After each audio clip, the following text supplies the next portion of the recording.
Hi, and welcome back. Today we're going to be looking at the performances of different Q-learners, which is to say Q-learners trained with different combinations of hyperparameters. But this time we'll be training them in environments where the reinforcements provided are variable rather than entirely predictable and static. That means that not only are the values themselves variable, but there's enough of a range that the feedback provided by the environment may not always even be indicative of the quality of the action or of the quality of the learner's assessment of the expected value of things it's seen before. So, taking a look at the code, this is a somewhat more sophisticated version of what we were looking at in the last video about hyperparameter variability.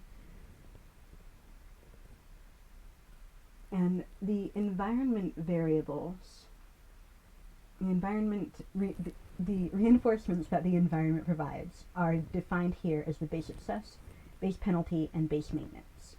In this particular reinforcement learning schema, those are always distinguishable. Like there's a clear success condition for completing the task. A penalty is any action that the learner is not supposed to take, and maintenance is any action that the learner takes that is neither problematic, like not worth penalizing, but also does not directly complete the task. And there are two other variables that we're looking at that control the level of variation in the success and penalty reinforcements orthogonally, which is to say totally independently, and a third environment setting that controls the overall level of variability in all of the reinforcements, including just maintenance. So you can't always necessarily perfectly predict your costs or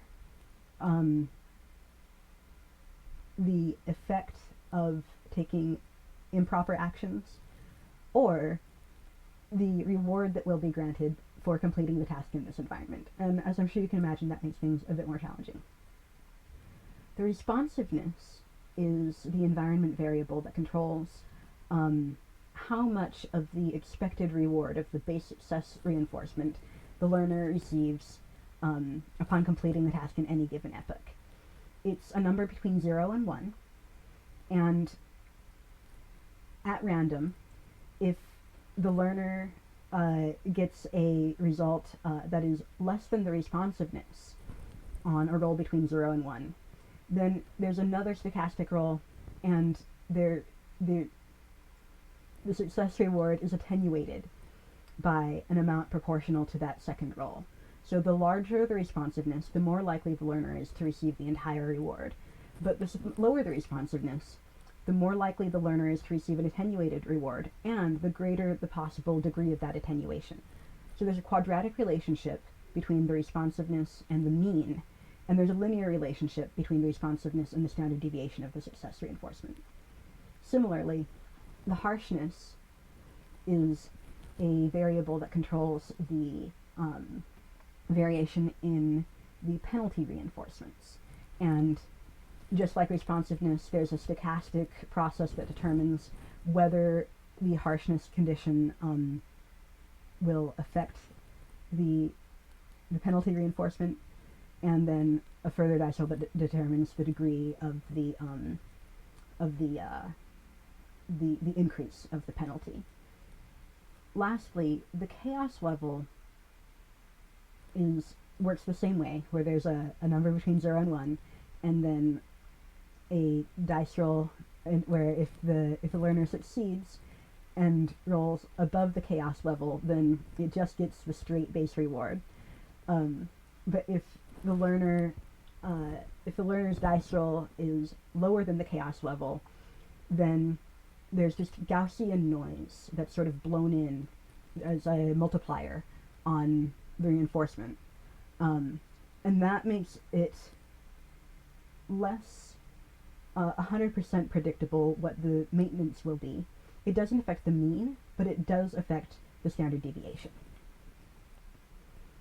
So just like in our last video, the performance metrics that we're looking at are the net rewards, the penalty counts, and the step counts.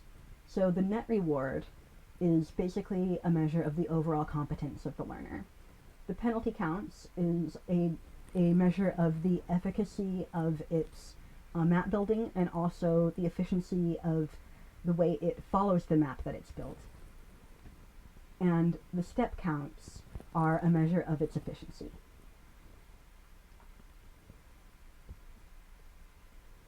So just like before, we have a default alpha, default gamma, and default epsilon.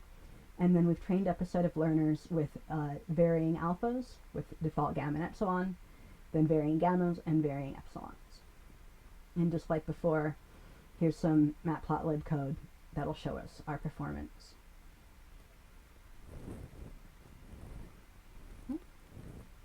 So all of these learners were trained with similar kinds of ranges for the harshness, responsiveness, and chaos levels that they encounter.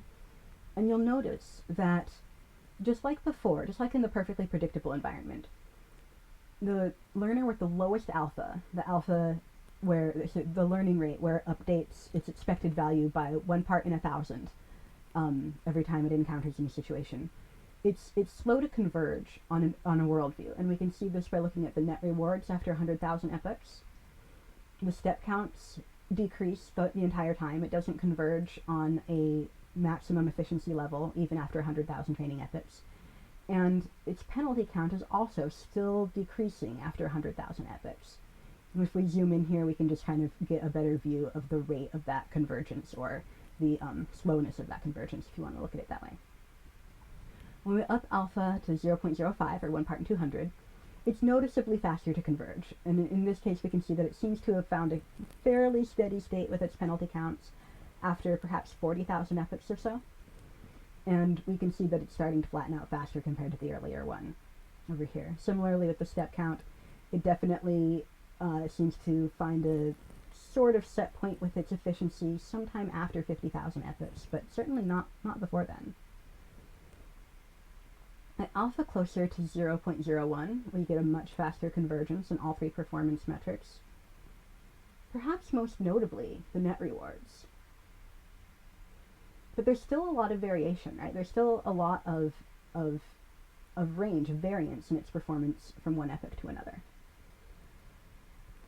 When we look at alpha at 0.05, or 1 part in 20, not only does the convergence rate occur faster, but generally, although there seems to be an outlier kind of epoch here, it looks like maybe there's a lot of instability in this earlier period, and then these outliers in the step count, right, this drastically decreased efficiency, probably came from the map having been rewritten by a period of randomly higher chaos beforehand, which kind of garbled its map, garbled its Q table, and then it made some poor choices, and then reconverged. And we can see similarly that the penalties increased just before, oh, maybe not just before. No, sorry, I'm looking at the 2 tables wrong. This is for 5,000, this is for 100,000 epochs. So yeah, after 100,000 epochs, this is basically converged, but variation still occurs, and the higher the degree of chaos in the environment, the more inescapable some of those performance variations are.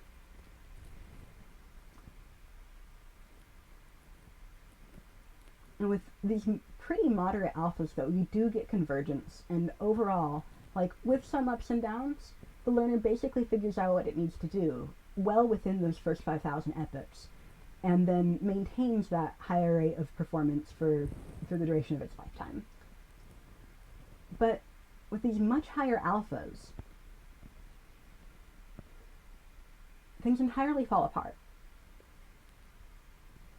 And the reason for this is when you're memorizing a chaotic world, it's impossible to get consistent results. And the higher the alpha, the greater the learner replaces everything it's ever known with whatever it's seen most recently.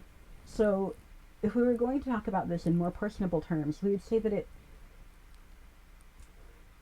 it's always trying to keep up, and it never gets a chance to accumulate wisdom.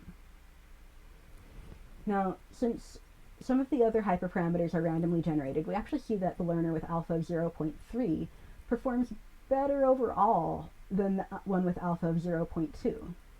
but we still see that it never really truly converges on a most efficient way of doing things, and it's still accumulating penalties at a remarkably high rate, even like after, like throughout its lifetime, through all 100,000 training epochs.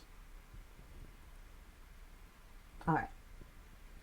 And 0.4 again, like this one, in some ways it seems to figure it out, but in some ways there's truly no way to, even this one is 0.4 did better than the one with 0.2. So the memorization by chance, given the cards that this learner was dealt, led to less bad performance than this one with a lower learning rate. But again, it can't count on what the world is supposed to be, so a higher alpha leads to lower performance in general in a more chaotic world. And we find that these more middling alpha rates are predictive of or consistent with a more measured accumulation of expectations about the world. Alright, now we're going to look at variation in performance with respect to gamma. So we'll start with a gamma of 0.1, which is very, very low. And if you recall, gamma is the future discount rate. And it's the proportion or the ratio by which the learner rates the importance or the relative value of future rewards versus immediate rewards. So we'll start with a very low gamma and work our way up to more reasonable values. With this very, very low gamma, it seems like the learner does basically converge within its first 5,000 training epochs. But, perhaps that's not the end of the story, right? And it definitely also seems to level off within those 100,000. Like, it finds a consistent set point and stays with it. For higher gammas, we can see that there is a somewhat faster convergence at gamma 0.5 and 0.6. And there's a somewhat lower penalty rate set point found in the first 5,000 epochs. The efficiency also seems to be higher sooner. So basically, it seems to be learning faster and then maintaining pretty well. But let's look what happens with a higher gamma.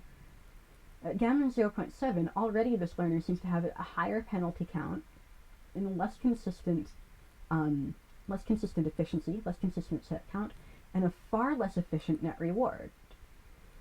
And that gets worse at gamma 0.85, and things completely fall apart at gamma 0.99. Now, why would this be? Remember that the Q-learning update algorithm calculates an expected value for every move, for every state action pair, based on what it's previously seen of the reinforcements rendered, the feedback given for taking that action in that situation. But when the learner's ability to assess the situation is impaired, in this representation, honestly, it's very simple, but under more complex representations, like if you're using an embedding to represent the state, you can have more nuance. And when a learner's ability to ascertain the situation is impaired, or when its ability to ascertain the value of any of the actions it might try, the amount of weight that it can reasonably place on its expectations for the future has to decrease. Its comprehension of what it can possibly expect is intrinsically higher. The systematic error is intrinsically higher, inescapably so, the more chaotic a situation is, and the harder it is to distinguish between correct actions, penalizable actions, and actions that will complete a task. So in order to compensate for or appropriately acknowledge that intrinsic uncertainty in its environment, the learner has to dial back the relative weight that it places on future actions, because the inherent uncertainty in those calculations comes from two sources, right? It comes from the uncertainty in the value of the immediate action and in the value of the actions that have led to the expectation value that is saved in the Q table for those future actions.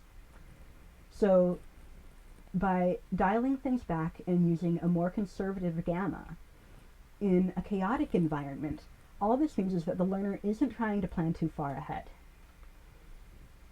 In a very stable environment where average returns are fairly predictable, being long-sighted can be very, we'll say, very rewarding for the agent. But in a highly unpredictable environment, being long-sighted is actually counterproductive. And that's what we see by this relative performance as we vary gamma. Lastly, we'll vary the exploration rate. So with a pretty low epsilon, with the learner only trying something at random one time in 100, we get pretty fast convergence for these lower epsilon values, one time in 100, one time in 20. They're actually pretty similar looking, both over the zoom out for the cumulative overall performance and in the zoomed in version. In both cases, there's a reasonable convergence for the efficiency, although there's a little more variation for the higher epsilon, which we tend to expect. And similarly for the penalty count, it converges fast and then basically stays there, although with the higher epsilon, we do see a little bit more variation later in the training epoch. Or sorry, in the training cycle. As we increase epsilon, we get more variation than in the performance seen with those very lowest values. But it's still relatively stable, and in these particular examples, it doesn't track directly with increasing the value of epsilon. We also see that the penalty count seems to converge more slowly as we increase epsilon, and that just means that despite whatever it's built up in its map, it's still trying things at random, so it's not necessarily sticking to its expected policy, or to its stated policy. We saw that with the static environment too, but it's maybe a little bit more noticeable with these data. So, and even with the highest epsilon that we try, we still do notice those higher variations in efficiency and higher variations in the penalties accrued, but nothing is quite as dramatic as when the computer simulated agent tries to overplan for the future in a highly chaotic environment, or when it simply tries to memorize things and expect the world to be as it has been before. So I hope this has given you some insight into how hyperparameter values are so very important to model performance in less predictable environments. And I hope this has given you some food for thought about why variations in the penalty reinforcements versus variations in the success reinforcements, and variation in the overall maintenance level of predictability and expectability for the environment might all have separate influences on what the optimal hyperparameter configuration is for each learner. Thank you so much for your attention, and we'll be back soon.